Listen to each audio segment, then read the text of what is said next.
Good morning. Thank you very much. I really welcome the opportunity to speak to you today. And as you can tell, I'm very nervous about it. I've already discovered that we have much in common, much more in common than we probably realise. Scotland is a country of 5 million, and we also have 3 languages. Where English is the default. We have Gaelic, and I would say Matan Va to you in Gaelic. We have Scots, which has a whole load of words for good morning. I won't go through them all. And English, which is good morning. So there you are. And I'm going to take you through our story. I'm from the Isle of Bute, and I'm going to take you through our story, and conscious that I'm speaking to you in English, and that my Scottish accent may well be a barrier to your Scandinavian ears. What I've tried to do quite ambitiously, so hopefully the technology will work, is put together some film shows where if you're not understanding what I'm saying, just look at the pictures and they will tell you a whole different story. So hopefully this will work.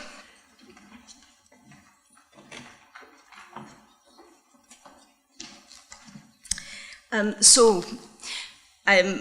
am a general manager of a social enterprise on the Isle of Bute called Find Futures.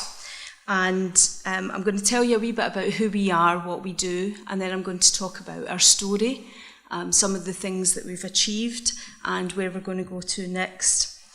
As a social enterprise, we're a community-owned company. We have 4 enterprises that run, and those 4 enterprises have 2 pillars to them. Pillar 1 is the environment. Everything that we do must have a positive environmental benefit. We're looking to reduce carbon, we're looking to reduce waste to landfill. But it also has another pillar, and that's the people pillar. I noticed on a slide there about people and well-being being part of it, and that's crucial for us. We want to make sure that people are living sustainable lives on Bute, that they find dignity in work, and that work gives them dignity. And so a lot of what we do, well, it's very environmentally focused, it's also about supporting people with many barriers who live on our island. So what are our 4 enterprises? Well, we run the curbside collection, the recycling collection service on our island rather than the local authority running it. We have constraints about how we can do that, but we pick up paper and cardboard, all types of plastics, cans, and textiles. We do that through a curbside collection, and we also do it at multiple bring sites. We have a materials recovery factory where we sort that material, bale it, process it and sell it, and the value of that stays with us. We also do a furniture reuse site where we collect furniture that's destined from landfill. We refurbish it, we clean it, and we sell it back into our community, making it last for the next home. And our strapline there is from one good home to another. We have a 6-acre market garden, and it is there for permaculture to demonstrate that you can work with nature and improve the soil and have sustainable local food production.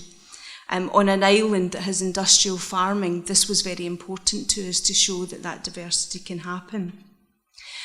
And we have a community car club where members share 2 cars for resource. It gives them access to a car when they need it, but we encourage them to use walking, cycling and public transport for non-car essential type journeys. And all of these enterprises give the opportunity for people to learn skills, to get an opportunity to get back to work, to overcome the barriers. And those barriers can be health issues, whether they be physical or mental. They can be educational issues. They can be social issues.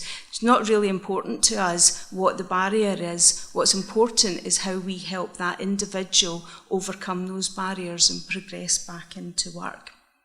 And so our enterprises help us do that. It's been a journey to get us to where we are, and I'm not going to paint a rainbow over it. I'm going to talk about some of the challenges that we've had as well.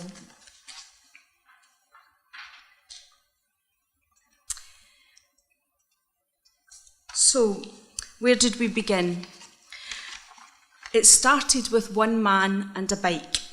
And this man saw, where other people saw litter, he saw resources. Where other people saw waste, he saw opportunity. And he took his bike and he went around Bute collecting aluminium cans. And he was processing them in his garage. This is back in 2003. And then people joined him, and they were gathering aluminium cans and bringing them to him for processing in his garage. And very soon there was half a dozen of these people, and they collected a ton of aluminium, which, if you know anything about recycling, you know that that is tens of thousands of cans of aluminium that were collected. And they formed a group, and they called themselves Bute Waste Watchers. That was nothing to do with their weight. It was purely about the waste.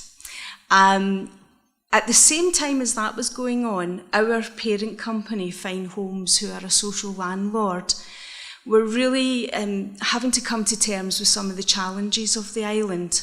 Like your islands, we were suffering depopulation. 10% depopulation from one census to the other. But that didn't tell the whole story. If you looked at our school rolls, 23% decline in our school roll. So people were leaving the island, but the people that were leaving the island were families with young children. Big problem, not sustainable future for Bute if that continued. And for Fine Homes as a social landlord, that meant that they were losing tenants, and so they were becoming unsustainable. They are also a community group. They're in the form of a cooperative, so the tenants are the owners. And they could see a future where that wasn't sustainable, and wider action needed to be taken. So as Bute Waste Watchers were growing and realising that actually there was a community demand for this recycling stuff, Fine Homes were looking at how they were going to tackle the problems. And like most success stories, collaboration, parking the egos and figuring out how we were going to work together became the solution. And out of that, Fine Futures was born. But they didn't just want to tackle recycling. As I said, there was wider problems going on. And like I just did with my presentation, they got all ambitious and said, how are we going to tackle this? And they thought about the wider picture. And many of the themes that you're currently examining and have been examining, we have also. But the first thing that we did was let's see if we can understand the problem. If we're going to achieve towards zero carbon Bute, what does that actually look like? And here's what it looks like. So it was quite a big pie. Now, I've made a wee bit of a mistake there, because if it was only 65.8 metric tonnes, we wouldn't really have much of a problem. But in fact, it's 65,000 metric tonnes.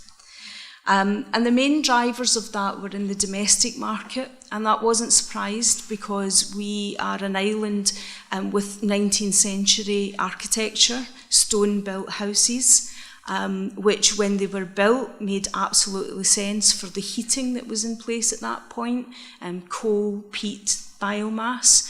But now we've got electric heaters and gas, and that these buildings don't work with that type of heating. So they were literally heating air, and they were giving money to the big energy companies for the privilege of heating air. So that was an issue. The next area was transport, and as an island, of course, transport was going to be a big carbon footprint. We have ferries operating, and they take a lot of fuel. Almost everything that we use is imported, and all of the waste is exported, so that was a huge footprint. And the commercial and industrial sides came thereafter, again a big chunk. And actually waste management in and of itself was only about 7%, but still a fairly chunky amount. And we needed to figure out okay, so now we know what the pie looks like. How are we going to tackle it?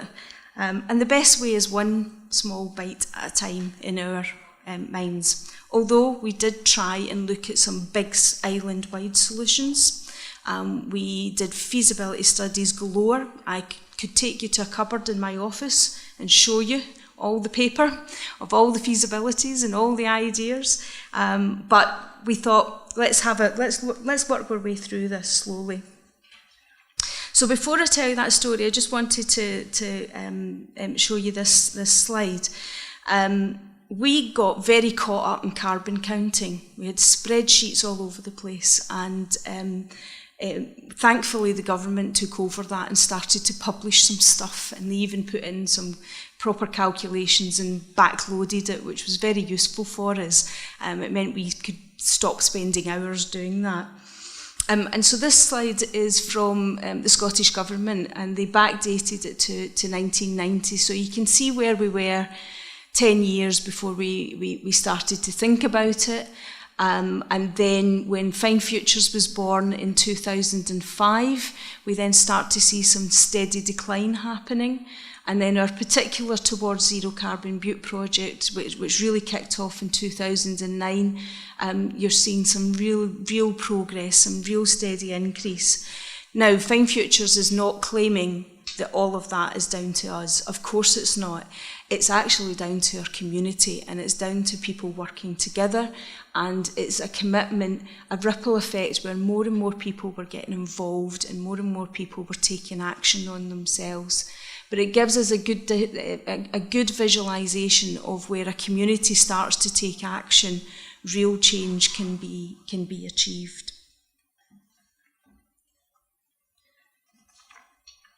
This is a bit about the what and the how.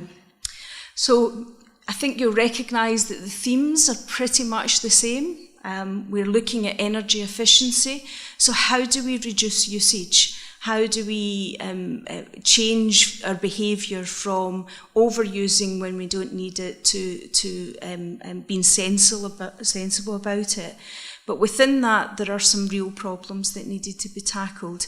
These hard-to-heat homes that were leaking energy, the way that energy was generated on the island, it was being imported in from external to it. So could we generate on island? Travel and connectivity, so that included the use of broadband and the use of other technologies. The food and drink supply chain, we can talk about clothes and furniture and all the rest of it, but the really basic stuff we need is food and drink, and that was a heavy use for us.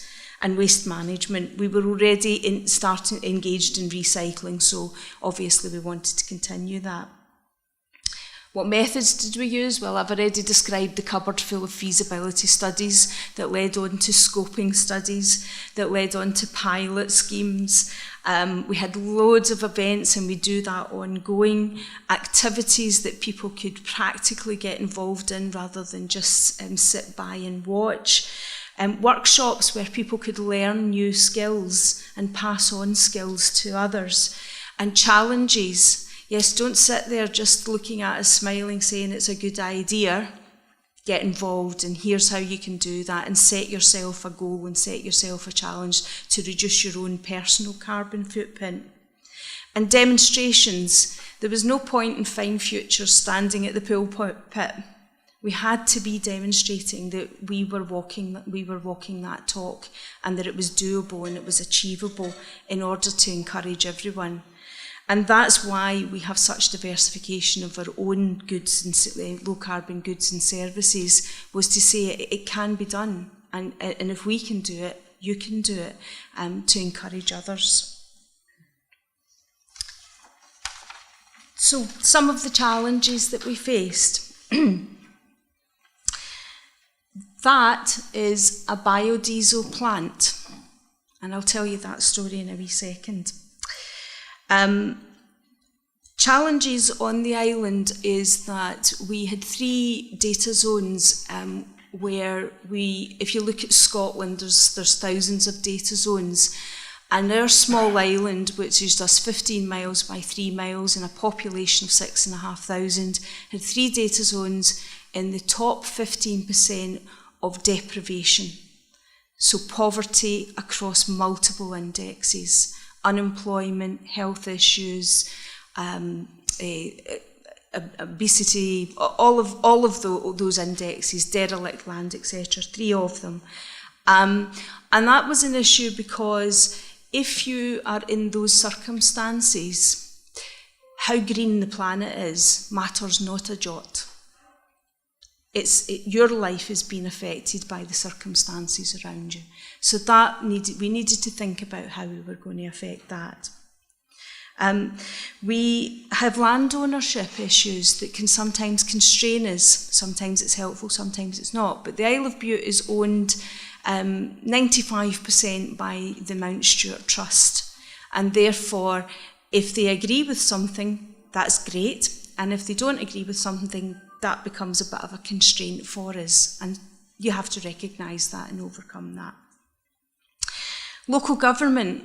Local government for us is very remote. It's not on the island, it's somewhere else. And we're at the butt of the region, if you like. And they don't always think about us. And sometimes they make decisions that affect us without really consulting us. And also, they themselves had entered into waste management contracts that said only certain things could be done in certain ways, and we had to live with that. Let me take you back to the biodiesel story. So, we were collecting around about 17,500 litres of used vegetable oil, magicked with some chemicals, and it became biodiesel. And our recycling trucks were 100% run on that. We had one other wee van that was partially run on it, and we sold some to some other organisations. Now, at that time, the pump price was high. We were paying a small amount of duty, and the chemicals that we were using were in good supply. So job is good. We are diverting lots of waste material away from landfill. We're turning it into something useful, and we're using it for the benefit of the community. The first thing that happened was the oil price started to decrease. So the price at the pump went down. But that was okay because we were still making it cheaper than we could buy it for. So the environmental benefits and the economics still worked. Then the chemicals that we used started to get in short supply because lots of other people had the idea that doing this biodiesel was good. But the chemical industry hadn't upped their production. And as a small, very small consumer of those chemicals, we were at the end of that supply chain. So we had to pay extra. But that was okay because it was still economically beneficial and we still had an environmental benefit to it. And then the UK government in Westminster made a big decision on fuel duty. And we went from paying 20 pence per litre to 62 pence per litre. Now it's not economically viable to do what we're doing. Now we're paying the Treasury £7,000 a year for the privilege of diverting 17,500 litres away from landfill. We're good, but we really aren't that good, and we had to cease it. So that kit there is now sitting in a container in the hopes that legislation at some point will change or that some other methodology will be able to come in. And it's a pity because it was working well. The technology is there, the skills were there, but we just couldn't do it. I could just comment on that the same type thing happened on the Åland Island last year.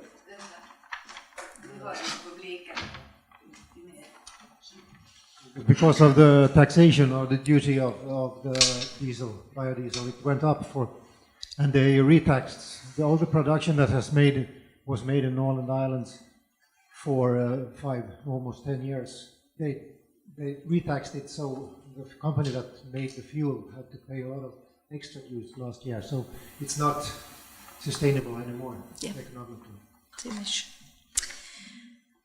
So, stuff happens, and you have to take it on the chin, and you have to make decisions. And when I tell that story, people are absolutely shocked. Why is this the case? All that environment. We should be thinking about the environment. Yes, we should, but unfortunately, we live in a world that tends to look at economics, and we thought the government's getting enough of our money. We're not going to give them any more, so we didn't. What of the triumphs? Well, we've had many of those. If I talk about, we talked about the fuel poverty programmes.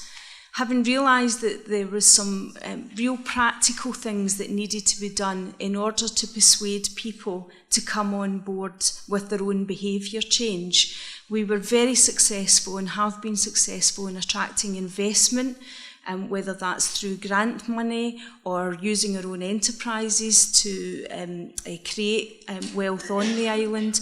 And we did very practical things like insulation programmes, trialling different types of solutions. What would work in these 19th century homes? What type of internal insulation could be retrofitted? What type of external works could be done? But we're a small group within the island, and we certainly couldn't retrofit every house. What we wanted to do was demonstrate what was achievable and do different types of solutions that then other people would be able to find the most economically beneficial way for solving the problem in their situation. So we had lots of fun doing that, lots of different material, sheep's wool insulation, plastics insulation, all sorts of stuff. You're very welcome to come and have a look at them all. We invested in things like thermal imaging so that people could then look at where the other problems were in terms of windows and roofs, etc., as well as within their rooms. And we spent time and energy looking at solutions for that and sharing that information. We did active travel, was one of the most successful ones with the children, where a lot of the children were being driven to school, one parent, one child, one car, all going up a road, decanting, all coming back down. And if you come to Bute, you'll be surprised about that, because Rothesay is 1 kilometre square and 65% of the population live there. So why are we jumping in cars all the time? But speaking to adults, no. Points make prizes, and pester power works. And we even had a parent phone us to complain that they were having to get up half an hour earlier because their child wanted to win the mountain bike, and that meant walking to school. And we said, oh, that's a shame. But it worked. And so we turned a situation around where 47% of our children were being driven to school to 30% were walking to school. Cycling was a bit more of a barrier because of parental health and safety concerns with what was happening on the road. But car sharing happened, and bus use went up, so it was great. And 4 children won mountain bikes. They walked through the winter even to get that prize. So that was highly successful and much celebrated. And our recycling continued to grow, and our furniture reuse continued to grow. And when we looked back and went back to our community and said, here's where we thought we were in terms of our attitudes about this towards zero carbon Bute, where are we now? We were at the 85% of people who were highly aware of their own carbon footprint and their own actions, had taken direct action to change their own behaviour, and were participating in the types of programmes that we were working with. And we were able to share that knowledge and freely share that knowledge with other people. And our biggest triumph was that in our 6-acre market garden, we were able to get the first renewable energy installed on Bute. And that's Jenny. Jenny's a 6 kilowatt generator. I'm sure you don't think she's that impressive, but for us it was a huge win. She contributes a little to the sustainability of the garden and providing the electricity for it, and gives us a bit of an income in terms of what we sell on to the grid. But the crucial thing was she's community owned, and she was on Mount Stewart land. So that was the big symbolic part of Jenny. And I'm delighted to say that since then, many of the feasibility studies we did were about micro-renewables. We knew large scale was not going to be achievable, but every piece of renewable technology you can think of is now represented on our island. It's small scale, it's self-owned. We've got farmers who are 100% renewable and 100% zero waste. We have householders who are generating their own wealth and obviously spending that locally. And so from that demonstration and the feasibility work that we supported, we can now really look around the island and see many, many, many forms of micro-renewable generation. So, to take our story further, when I was pulling this presentation together, I discovered something that had escaped me.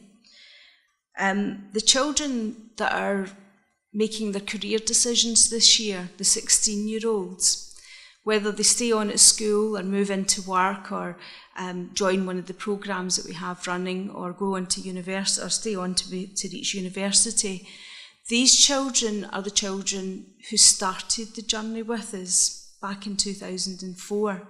So they've grown up with the idea of Towards Zero Carbon Butte, and they've put their own ideas into it, and they've taken part in our programmes. And I hadn't quite thought about that until I started to put this together. And it's quite astonishing. I think I'm going to have to go and get some testimonials from them all and see what they think about it. So Butte has 2 baby toddler groups, 2 nurseries, 3 primary schools, 1 secondary school and a part-time college. And in amongst doing practical things, we didn't leave education alone. We really wanted to have environmental education built into how we were working. The primary schools and the toddler groups were the easy ones. They were keen, enthusiastic, and they didn't have any of our bad habits. And so a lot of the walking and cycling activity, the growing food activity, they loved all of that, and they were right into that. We worked with that. The secondary school was a bit harder to crack. Things are getting serious in education. They're now planning for work. They're thinking about the rest of their lives. And the teachers obviously have their own constraints on what they need to deliver. However, slowly, as the children from the primary schools moved up, we were able to influence more and more. And now we're embedded in, and there's this, what you're seeing on the screen here is the Interdisciplinary Learning Week.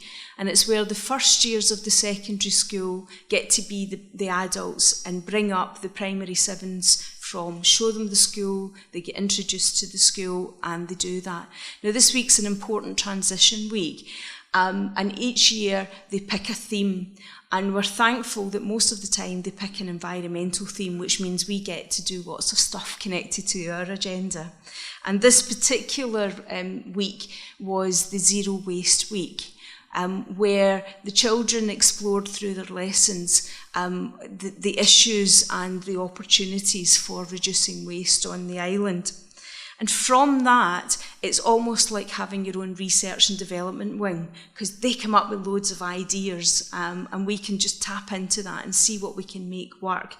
It's great fun, and we can share that with other schools and have done. Some of the lessons that have been put together at Rossi Joint Campus have now been shared out across Scotland, particularly in the home economics, where I have to name check Davina Smith, because she is extremely creative with bottom of the fridge veg, wrinkly fruit bowl leftovers, and main course leftovers. Very creative, and comes up with some fantastic recipes that the children get to do and share out. But in doing all of this, we realised that the pester power from the active travel could actually work for us, because the parents of these children also run the small to medium enterprises on the island. So much of the thinking is there, and that allowed us to start to do this environmental education with our business community. Obviously a different approach, because their priority is being sustainable, is making profit. But we introduced the Greener Champions programme, where staff are getting to think about the business and the cost of running the business and what they can do to support reduction of costs in the business. So we worked through that programme. Energy efficiency that we did in the householders, we could now apply to our businesses. Renewable energy technologies, again, we could apply to our businesses. What were the micro solutions from them? And so many of them came along with us. That certainly the operational cost reduction sparked interest almost straight away. But there were other aspects to it. For example, one local hairdresser decided that she was going to change her complete supply chain so that everything she was buying in was able to be recycled. And the biodegradable material that results from us getting our hair cut or our faces shaved or whatever it is we do could be composted on the island rather than being put into a bin and all of that being carted away at cost to her small business. So she was our first zero waste retailer, and just by thinking about how she was buying and how she was dealing with the waste. And if you ever come to Rossi, she's on Bridgegate, and I'm sure she'll give you a lovely haircut. I've mentioned that whilst exploring technologies and the environmental stuff is highly important to us, just as important are the people. And what we needed to be able to demonstrate to other businesses on the island and people who perhaps wanted to set up businesses on the island was technology is fantastic, but if it doesn't help people live their lives, then it's not really working well for us. And that means that people need work. They need to be employed in some way. And we had very high unemployment on the island. So a lot of what we do is about how we support people back into work. Through our enterprises, we have grown from that one man and his bike to a core staff of 14, but we support up to 35 people each year. We do that through volunteering opportunities, which are important because that's very often the start of someone's journey to get back to work. And then we seek funding to give them a wage-based learning opportunity, so where they're now able to progress and look at budgeting, looking at moving off the benefits system and back into being a productive member of the community in an economic sense, because people have got all sorts of other talents and qualities that they bring. And what we do is, through each of our enterprises, we give people that opportunity to learn about the environment, learn about the things that they can do, learn about the careers that are involved in the environment, but it also gives them an insight into the wider macroeconomics. So when we talk to our staff about the fact that plastic is now only realising £10 a tonne because oil price was low, and therefore it was cheaper to make new plastic than it was to recycle it, and that affected our supply chain. You have someone who may have been long-term unemployed understanding global economics come into play in all parts of our life. When you talk about horticulture and heritage and how things were done in the past, and you demonstrate that, you have someone who was in the construction industry now standing presenting historical fact and horticulture. So they've shifted their skill set, and they're still using the talents that they already have, but they're shifting their skill sets into these. And that's the type of work that we do ongoing as part of the day job. So whilst I have 2 operation team leaders in recycling, they are also trainers and coaches and mentors. Well, I have a senior gardener who is very skilled in horticulture. He is a trainer, a mentor. He outreaches to other groups.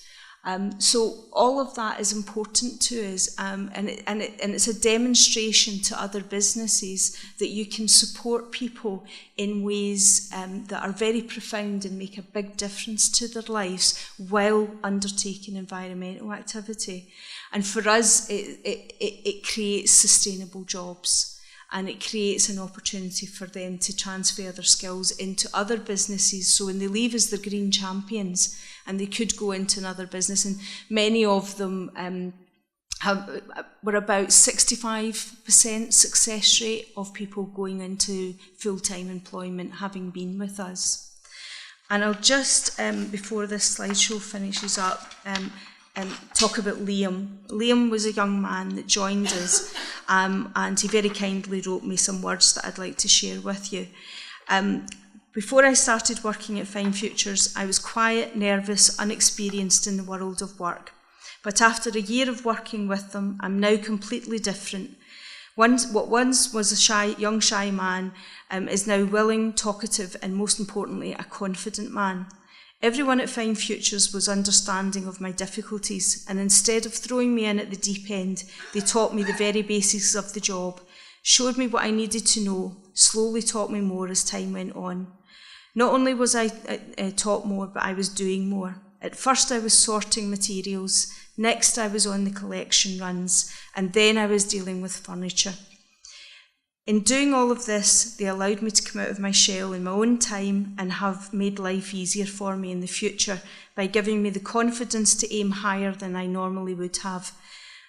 An example, I am now working in food production. I work with many different complex machines, and I'm able to work alongside more people than I would have been comfortable with in the past. I now have the objective to constantly aim higher and higher and no longer need the others to assist me in achieving this. So that's just one young man, and you would have saw his picture. And hopefully you saw from some of those pictures that were on screen there. It is work, but we do tend to have quite a lot of fun while we're doing it.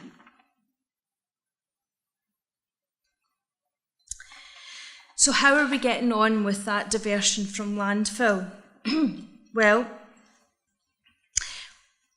over the years we had a steady incline in participation, people getting involved in recycling, recognition, people understanding what they could recycle, and presentation, so actually putting it out on the curb, because just because you've got a recycling kit doesn't mean that you actually put it out on the curb. So all of that was going very well. But what we discovered was that over time, we were starting to plateau. We'd got to a place where everyone that was going to was, and those people that were had recognised how much waste they were creating. So they started to change their habits, buy food and drink that had less packaging associated with it, buy less than what they would have done before because they didn't want to see it going in the bin. And the other thing that happened was we were constrained, as I mentioned before, by the local authority not to offer a curbside glass collection or a food collection, a biodegradable waste collection. The council weren't interested in giving us a contract to do those things because they deemed it too expensive. And even though we demonstrated through a food waste collection system that people would work with us and buy into that, they didn't want to do that within the constraints of what they have as a public finance contract. So we were reaching a bit of a plateau on where we were going to go from next. The local authority then had a round of service cuts, service choices as they were deemed, and I'm sure that's true for all municipalities. Money is tight. And there was a crossroads where we were either going to be out of business or doing more. And that was it. It was feast or famine. And thankfully, because of all the other work that we do, they decided that they were going to stick with us. But they needed to make a cut in some way. Now, all that we were achieving in terms of recycling was linked to a 1-week general refuse collection service. So every week you could fill your bin and it would be taken away and it would be shipped off island to landfill. That was fine. How were they going to make the cut and how were we going to grow the economic benefit? Well, they took the decision to move to a 3-weekly general refuse collection. So from 1 week to 3 weeks. As you can imagine, for those that were not recycling, and that was about 30 to 35% of the island, that was a big shock. Oh no, we're going to have to start doing stuff.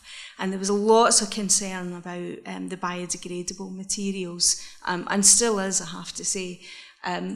But there was also the challenge to us to step up the plate and step up our production and become more effective about how we worked. And so a 1-year project where we looked again at everything we were doing, how we were doing it, and there was big questions asked of us. Surely you should automate. Surely you should get machines in to do this sorting stuff for you. And we thought about that, and we priced it. It's very costly. But then we thought if we do that, we're missing out on the opportunity to give all these people the chance to get back to work. And surely that's as valuable as diverting the waste from landfill. So we made a lot of changes. We set a date with the council and it was introduced. And this is what happened in 1 year. 30% increase. I won't say it was easy. I won't say we didn't have a yard full of material waiting to be processed. At one point, we thought we were creating Everest, a new place rather than diverting from landfill. But we worked through our processes, and our community responded, and we are back on track. And that figure is continuing to grow now.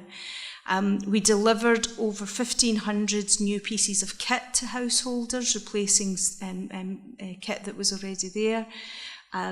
We put out a whole lot of new educational leaflets because all those people who weren't participating before really had been to what they needed to do up until this point. So it was a huge year.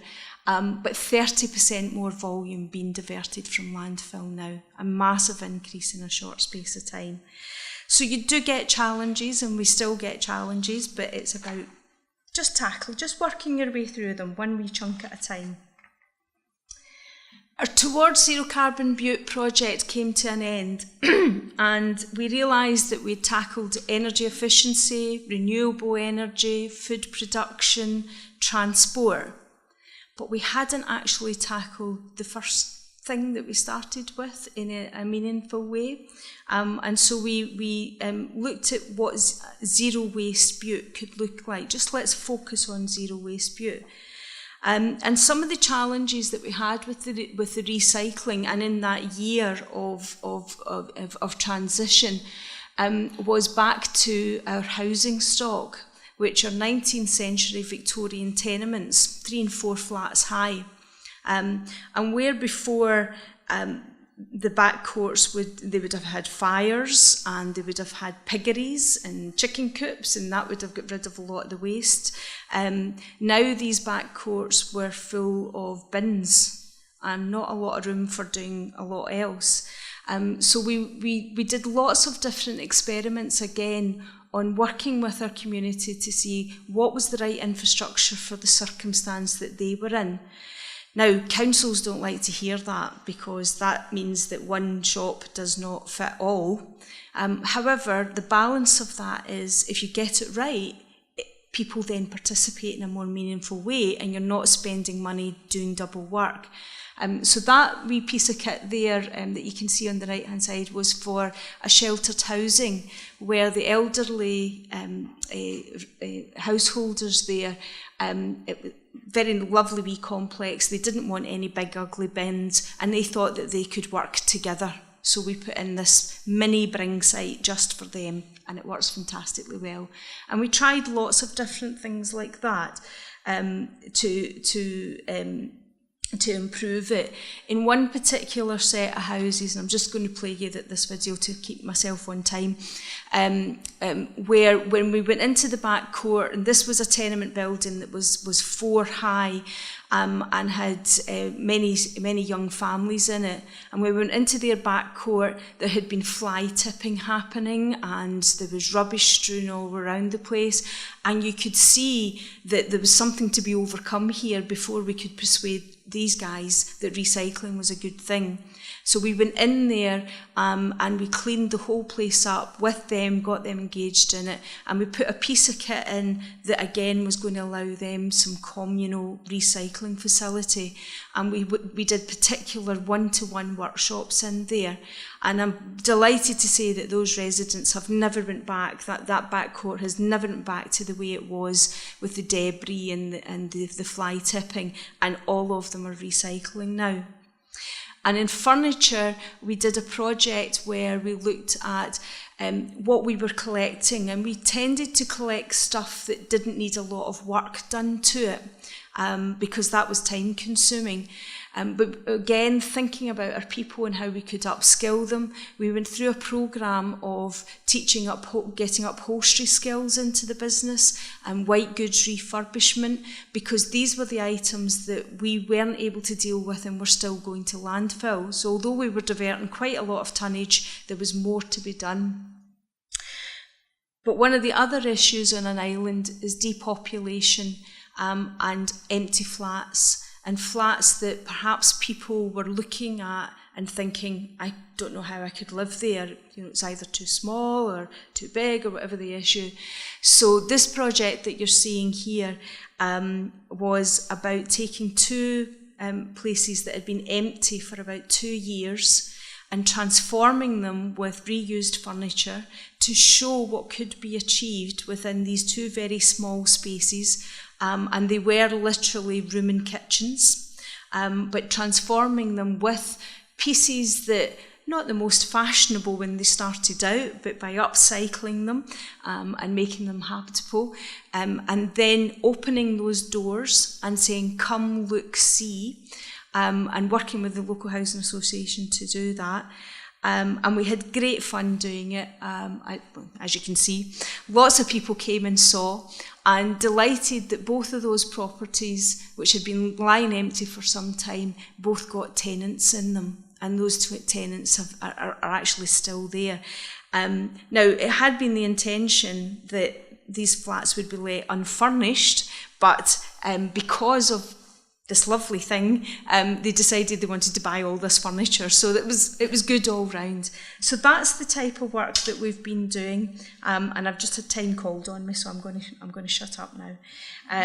You can talk to me about Butte Produce after and the Community Car Club, but just to finish, we weren't able to do large-scale renewable energy on the island because of the constraints I've mentioned, but non-deterred, this is next for us, and these blades will be turning in January.